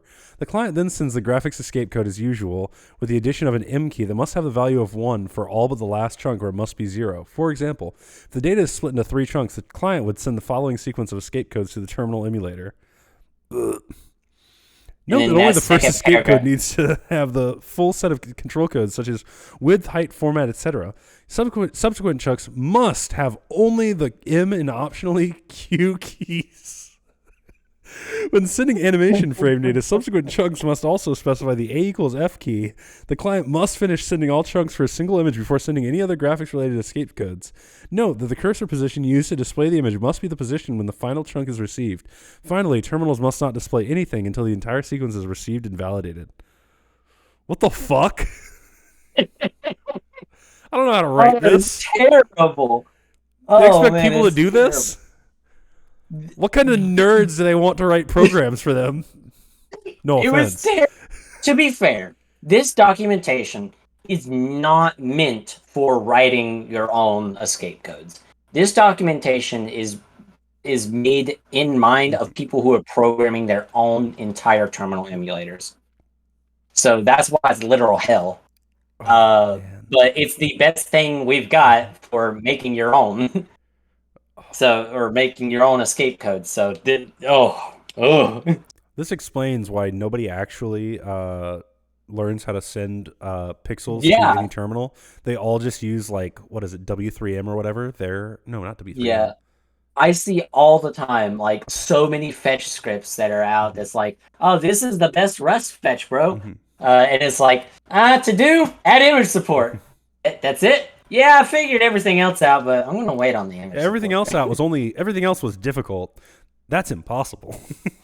Yeah, but I refuse to give up on it. I stuck it through, man. So you're gonna be a homie and publish a crate just for turning arbitrary images into. Not gonna do it. No. No.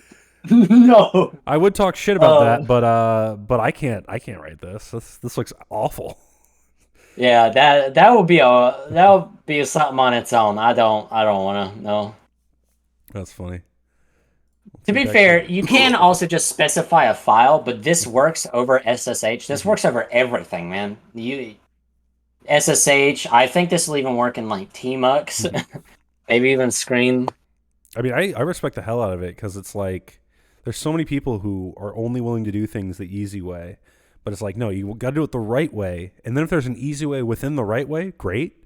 But you got to do it the right way. None of this specifying a file nonsense. Something especially nice about what I've done is... I forgot to put a comment somewhere. Okay. Something especially great about the way I've done things. So if you run Neofetch and you have if you have an image in your Neofetch, if you resize it, the image does not resize. The image will not resize with your fetch.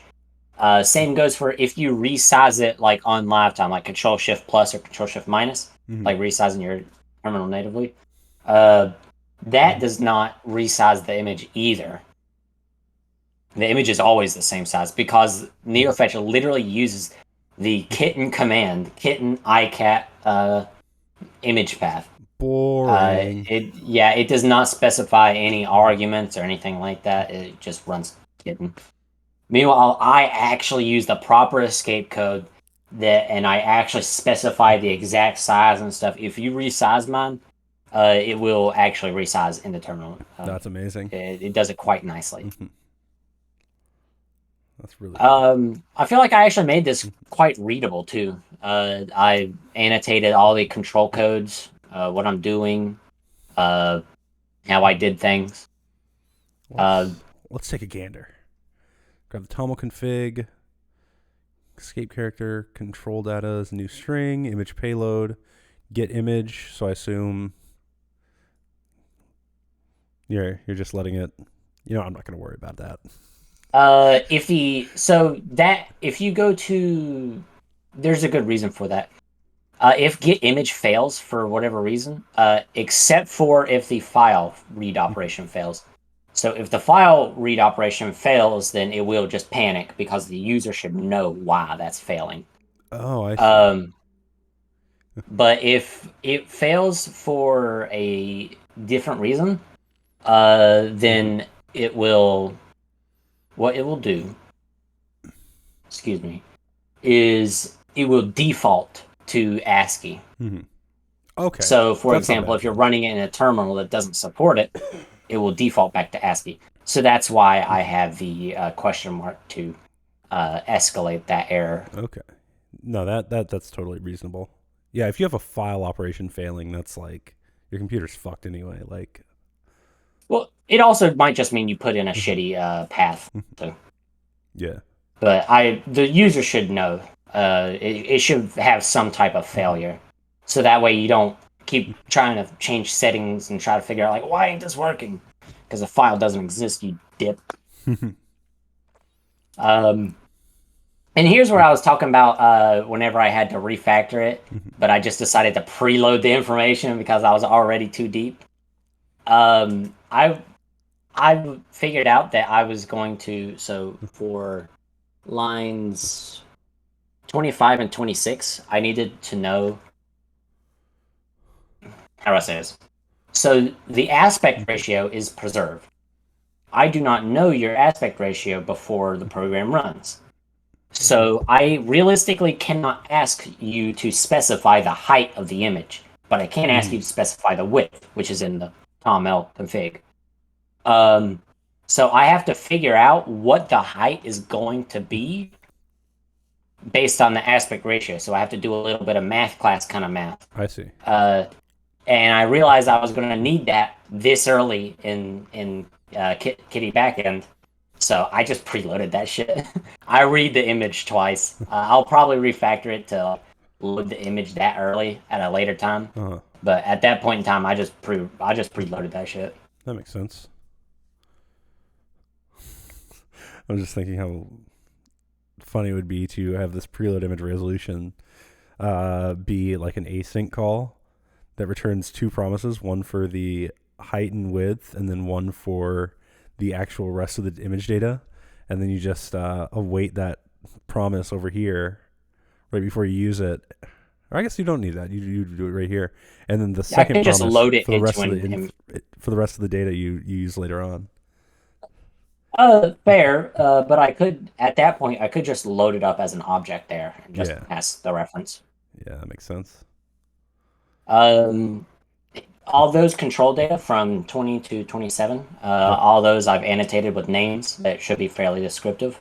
Will the Uh, PNG data actually display the image, please? Display over oh man, text. that's what pissed me off. Actually display the image, please. that, that was terrible. Binding columns, amount of columns for the image to span, amount of rows for the image to span. Oh, that makes sense. So it's just the size. Hmm. Reset cursor position after printing. Of course. Control data push. Okay, I see. Yeah, Oh, I so see. I've Yeah, this makes sense. yeah, someone might actually turn Uh-huh. around and be like, actually, this is not idiomatic. You could compress these lines down to like 5 lines. I don't care. Mm-hmm. I do not care. Yeah, yeah, yeah. This is This could be this is more one readable. line. We use comprehensions here. It's like, all right, thank you, Uh, Haskell. Oh man. this base 64. I base 64 that up, and then I chunk it up, and then for every chunk, I do that. Where if it's the last chunk, I have the m be one, or Mhm. no, a zero. Um, if it's not, it's one, and then if it's the first image, I append the control data. If it's and then I have just all my escape characters, which is a lot. But then I push that to the image string, which is what the final image is going to be. In order to Uh, properly place the image, I'm literally just going to build a matrix of spaces. That works. it works. That is the ideal solution. Build space Uh, matrix. This is more of that Okay. Chunk data. Data is bytes. Dot chunks. Dot map. To vec. Dot unwrap. Collect. Fair enough. So technically, I used an unwrap call there, so like someone might like burn me at the stake for that. That'd be fine. But realistically, it will never ever fail because it's base 64 data. Yeah, When is yeah. there ever non-standard Unicode in base 64? Yeah, you'd be fine. Yeah, it's Oh, not possible unless there's something seriously wrong with the base 64 library, which if there's something wrong with the base 64 library in yeah. Rust, At that everyone point, will it's know out of that. my hands, man. Everyone's going to know that in about 1 millisecond. Yeah, you'll like this next function. Get target rows. Hope you paid attention in math class. Config, target columns, ASCII art backend image width, classic. Terminal size, get cell size, fine. Target width, U16 target columns times terminal size dot cell width, okay. Aspect correction, target width as F32 divided by width, makes enough sense. Corrected height, height times aspect correction. Target rows, corrected height, terminal size divided by cell height plus 1. Okay, target rows. All right, that'll work. Yeah, pain in the ass though. Yeah, that's like I hate writing. I hate writing stuff like that where it's like, Math. ah, this is the thing. I've been a programmer for a few years. I don't know how many years have you been programming? I don't like that question that much because I've been technically Mm-hmm. programming a long time, but Yeah. like it's been an on and off thing as well as I haven't been the greatest programmer for a long time. Like technically way back when I was making Python programs back whenever 2.7 was the latest, I think. Ooh. And I remember making programs in like high school Mm-hmm. where it was like print this, ask this question, and in the end, print it all together, and bam, you made a program. Ooh, you made Yeah. a quiz. Hello, Good job. John. It is Tuesday, July 4th. Yeah. Yeah, I know the shit. It was just like school quizzes, and teacher was like, "Yeah, you did it. A plus. Go home.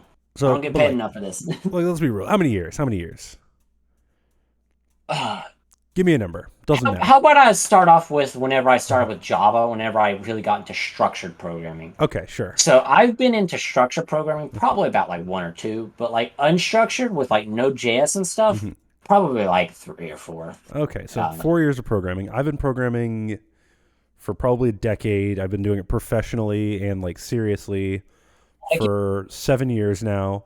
I have had to do math like 4 times in the entire time. Everyone says, "Oh, you write code. You're pretty good at math, right?" And I'm like, yeah, "Well, I'm I decent know, at right? math, but like I don't use it for code." What?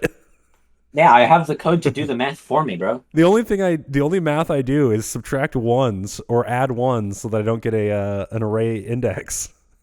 That's it. That's the Yep. only thing. And then outside of that, 4 times. Mhm. That's always funny. But yeah, math there. Uh, Preload image resolution. I did not feel like refactoring my code to have the information early enough, so I figured, you know what? At the end of the day, if it works, it works. Uh, Duplicate code. That's great. So you got get image. I'm not gonna read this. This looks. I was just path It's stuff just and reading. Yeah, whatever. read image and get the width and height. This one is where I actually get the image, Yeah. and I return a vector of U8. I think it's so great that you that in Rust how you just deal with vectors of U8 for binary data. There's no like. Yeah, there's no like glob Yeah, glob data type. that's great. Scale and center image. This is where I actually made the feature that I didn't realize I made. So I take the image that's already bytes, and then I turn it into the image crates image, and then I perform my operations where I actually create a new image that's just a blank canvas, and then I place the starting image centered on that, Mhm. and then I convert that to a PNG. So the exact line where I created the format that I didn't realize is that right there, Yeah. 148. That's pretty good. Got some terminal size stuff. Mm-hmm. And this is what had me stuck for like 5 days. Getting the terminal and cell size. So that's how many Turns out that is pixels not in easy. each character block area zone thing.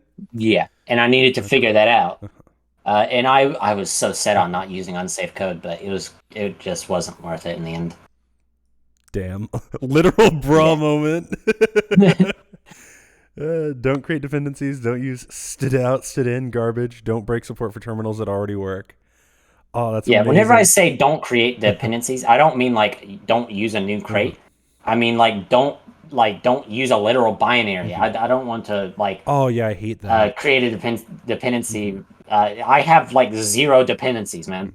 Uh, so if I can get this on a package manager, it'll have no dependencies. Yeah, you It'll just just be install it and you're that done. binary. Yeah.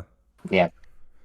Uh, so I don't want someone to dependency like, oh, you got to have the kitten binary, which the kitten binary does that. Yeah, but like, With the kitten who's binary, going to you have that can shit installed on their Windows machine? Like, exactly. who installs anything other than programs on their Windows machine?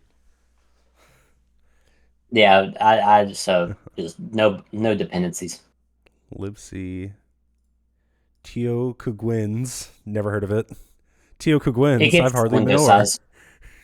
It gets the row count, column count, and terminal size. I see. So then you just, yeah, that makes sense. Failed to retrieve terminal information. Then Windows, you just don't do it. Yeah, there's no. So I don't actually check to see if the terminal is compliant with the Kitty graphics protocol. The terminal, I just assume that if the terminal is actually returning the correct terminal size, I just assume, okay, clearly this is a competent terminal so clearly they already have implemented the Kitty graphics escape code protocol. That makes sense. Uh, so technically, the only instance that I've found that actually supports that doesn't have the Kitty graphics escape code is the Windows terminal, um, which I didn't know at the time. But I just decided I'm not fixing that bug because it's not a real bug. In the end, fixing it would make no difference besides actually creating a new bug that's a very real one. If I fix that, it would actually start piping out the escape code data to the Windows terminal, That makes sense. which would not be pretty. Okay. So that's it, right? Yeah, hey, heads up, don't fix this for Windows, yada yada yada. Yeah. So that's it. So the final thing, I'm going to Except for the oh, README and the configuration.md. read me. I think you've given a better explanation than any README ever could. Yeah. The usage is useful, and then configuration.md. Which is the config.lua and an explanation of what all those data types are. Because there's no stub or anything, so you don't really have a way to tell what data values are available without using a lot of print statements. So That makes this does sense. that for you. And then config.toml, I can't really put comments in the config.toml. It's not really possible unless I create a very comprehensive solution. That makes So I sense. also list all the config.toml things. The big reason I needed that was for the enums. So if you don't, it's hard to know what values are available for picking on enums. So I wanted to ensure that users had a way of seeing all the valid options besides putting in an incorrect one and then reading it from the error message. That makes sense. So I'm gonna try to get my While you're working on that, I'm going to take like a minute or two recess to excuse myself to the restroom. yeah, no worries. I'm gonna try to get my capture card going. Game capture. There we go. I need to plug this in so I can see what's going on. So what we will do is we will conclude by running the program. Give it a second.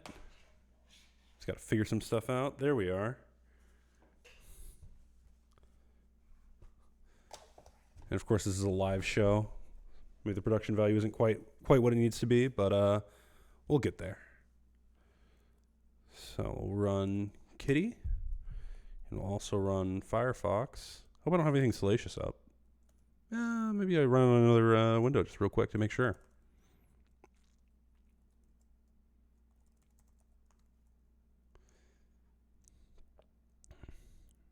All right. Let's see. Fantastic.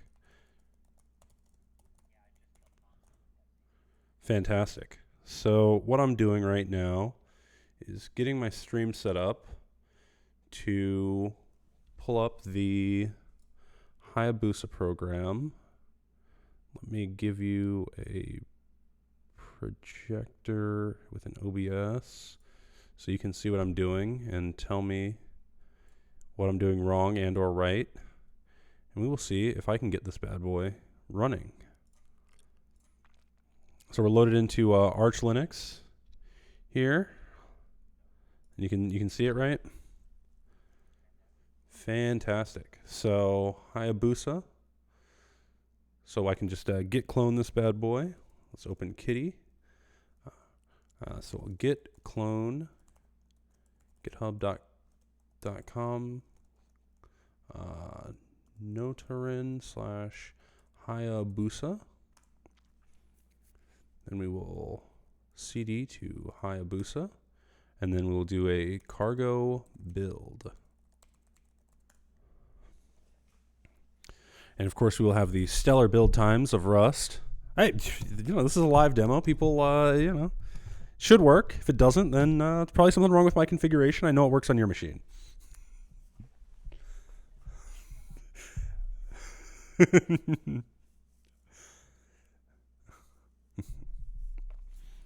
Gotta love Rust build times. It's beautiful.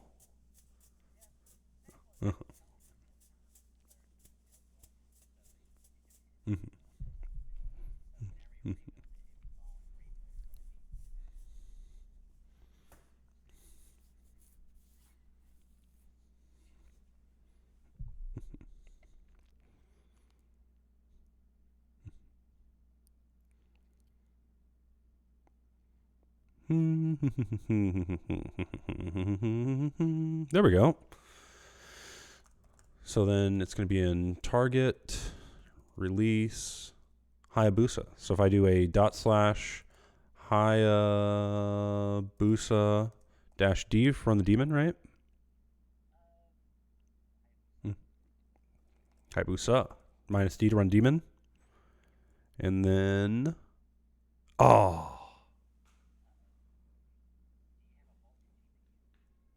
you know what? I just have the GPU that's in my. Does this say what it is? Iris Xe graphics.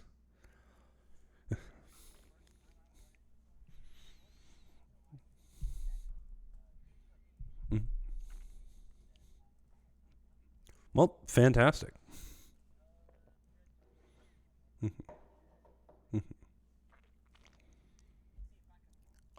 I might be able to just install Vulkan. Let's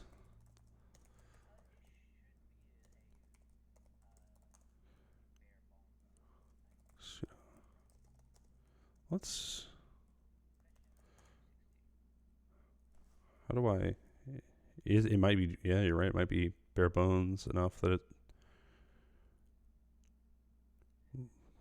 Vulkan -Intel. Oh, I don't have Vulkan -Intel installed. That could be it. Oh, look at that. All right. I can tell you what it is. I don't play video games on this machine at all. I barely play video games, so that would explain it. So we run Kitty, and I run Hayabusa, which is in cd Hayabusa /target release. So I run /Hayabusa. Look at that! Now, of course, this looks a little dumb, but if I Just move this elsewhere. Let's pretend I was running in the background. There we go. Well, that is fantastic. Minus B. 3 milliseconds. What's a time? I mean, look at that. That is nothing. Now let's do time. Oh, did I run Hayabusa? Oh. Oh. There we go. So, 14 compared to 442 for Neofetch. I mean, that's pretty good.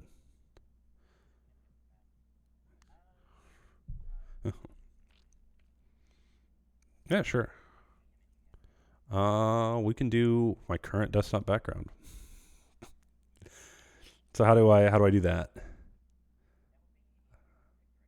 In my config directory.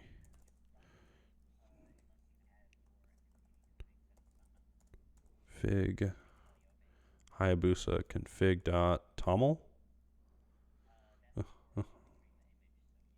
Okay. Okay.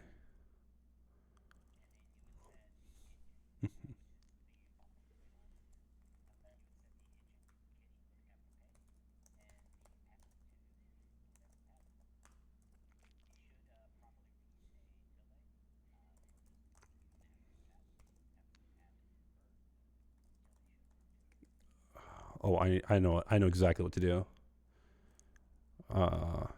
Anime girls holding programming books.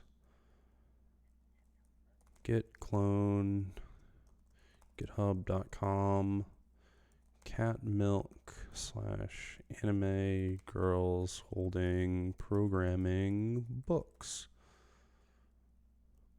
Look at that. Free type that bad boy first try. No copy and paste here.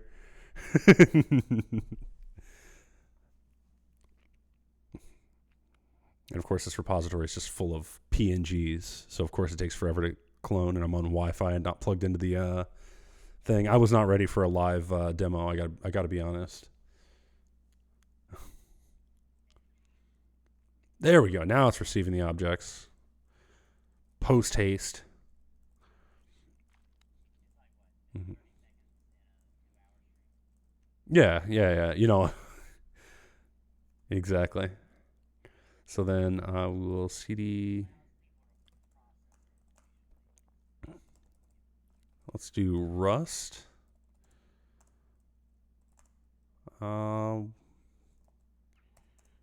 let's just grab one of these bad boys. Let's yank this. Oh, I need to do a visual yank.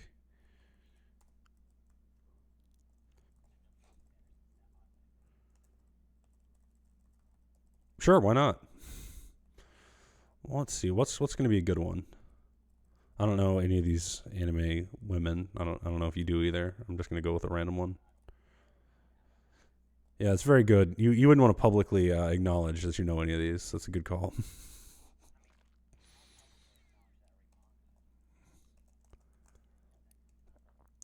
All right. So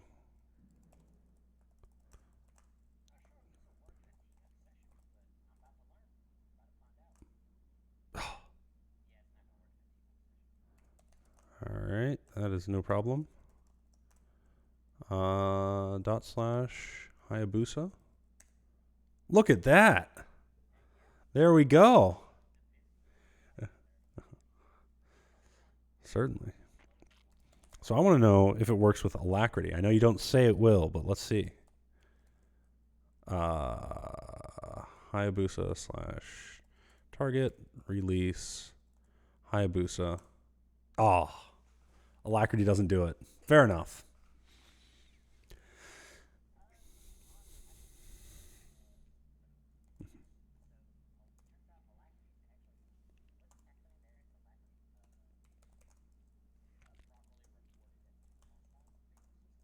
Yeah.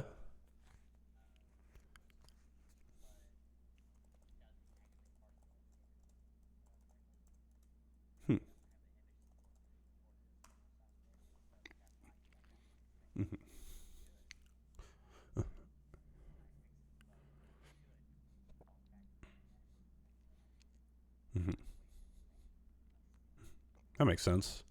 Well, this is fantastic. We've been streaming for a couple hours.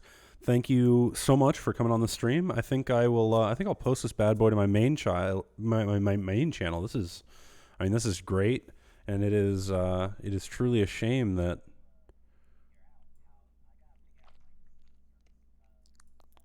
Yeah, if you want, we can come back on a later stream and figure that out. And oh, Brad the Dad Stag followed me. I appreciate it, Brad the Dad Stag.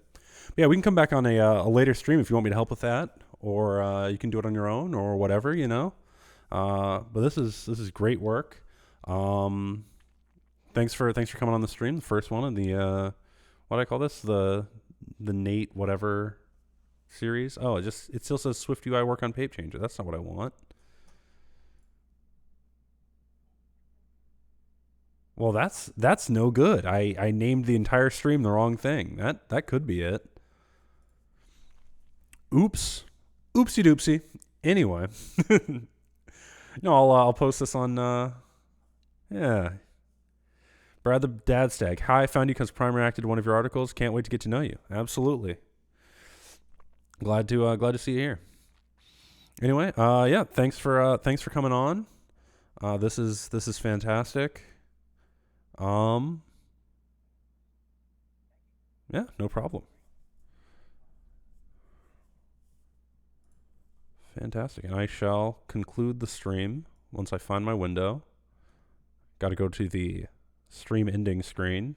Make sure to check me out on YouTube, Twitch, Twitter, the Stream Archive channel. All of this can be found at npmaile.com. That's linked on all of these other platforms. Also, join the Discord if you want to have your own project featured on the Nate stream. Also, you can just come and hang out there. It's a good time. I hang out there. I bid you all adieu.